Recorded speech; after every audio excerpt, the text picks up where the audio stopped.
He's a startup. So being a startup, what Andy had was no systems, no technology, no predictability,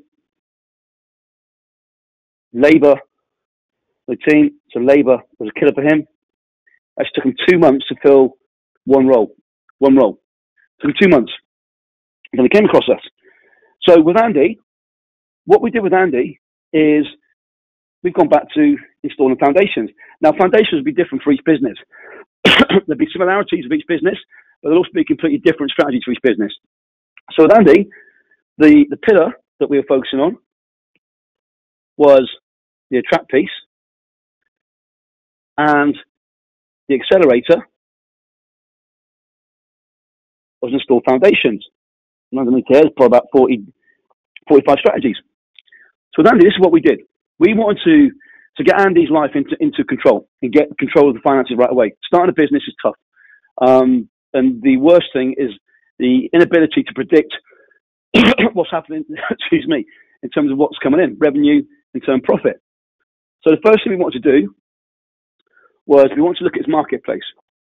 So to do that, what we did was we did a market mapping process. Now again, this has taken me years to put together. My background since 1996 was investment banking, systems engineering, testing, then it developed into project management, etc., B, etc., and all that good stuff. And I'm very good at strategy and reverse engineering steps. When I came into recruitment, which was about a decade ago, one of the things that blew me away was how recruitment works and how archaic recruitment is, how backward recruitment is. So with recruitment, we work in a function of old school. What I mean by that is it's about, I've got 8 people working for me. Who cares? Who gives a SHIT? Your outcome from the model is what? The outcome from the model, you might use different language, is to get paid X, your time, and predictability. The more people you got on the team, less time you got, the less predictability you've got. So when I came into recruitment, I looked at this marketplace, and first of all, I was doing inbound automation for the automotive industry, and really, recruitment chose me. And when I looked at the marketplace, I was dumbfounded. And I did a presentation to my Warmsley clinical group, and half of the group then engaged with me and said, can you come and do this for me, etc., etc. And with market mapping, same principle. So what blows me away is this. How can you judge the success of your business? Well, I want to do 1 million, okay? So how many clients are in your niche? I don't know. Or how many clients are in your niche? 30,000. Or how many in your database? 1,000. Your gap of 29,000, yeah? So that 1,000 is all we've got to use to actually bring in leads, yes? Well, I'm going to use Instagram. I read a post by this other recruitment person that says Instagram is great, or Facebook, or bollocks. The simple route to getting clients and candidates in is A to B. So to do that, we've got campaigns, as I said, and we've got A to B. And around that, we've got these cursory things of social media, which we do want to use. But remember, to get paid is you need to have X amount of conversion opportunities. If you're closing 10%, we want to focus on conversion calls and use a module to get that to 25%. However, to get from A to B is a simple route. I'm inherently, I wouldn't say lazy, but I like simplicity. And there's so much BS out there about create a lead magnet and go and pay-per-click. We had a gentleman who joined the inner circle, and he was essentially guided to spend $5,000 on pay-per-click ads to download a lead magnet. But now they're in your database. Now you can nurture them. I was just blown away. But again, there's a lack of understanding about business in recruitment. Recruiters who are now teaching often, there's some really cool guys, by the way, also. But also, there's a lack of understanding about building a business. We're a business owner. And to do that, we build an asset. And we also need to be real with us and our time.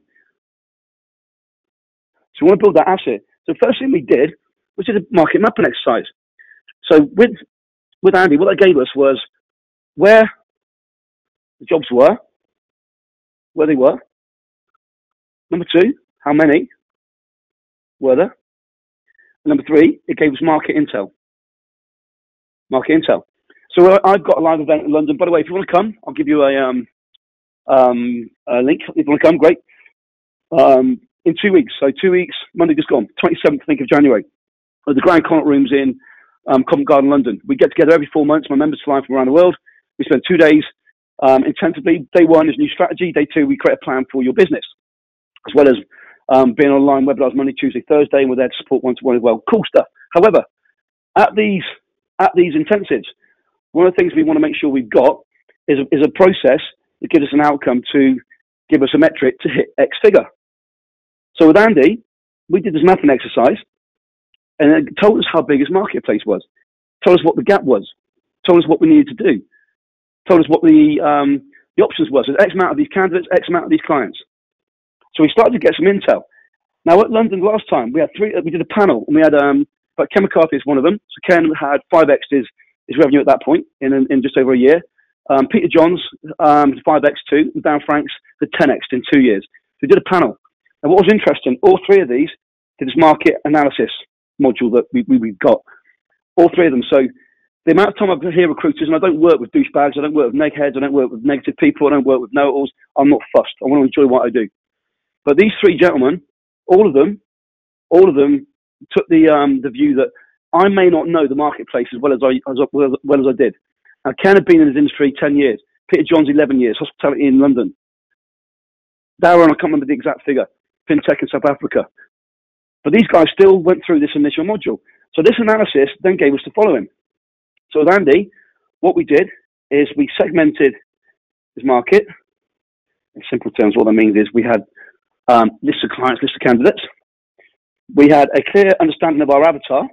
So this client dislikes recruitment, or this client will use a PSL for these reasons, or this client needs to know you're not going to do 1, 2, 3, for example, deviate from their process.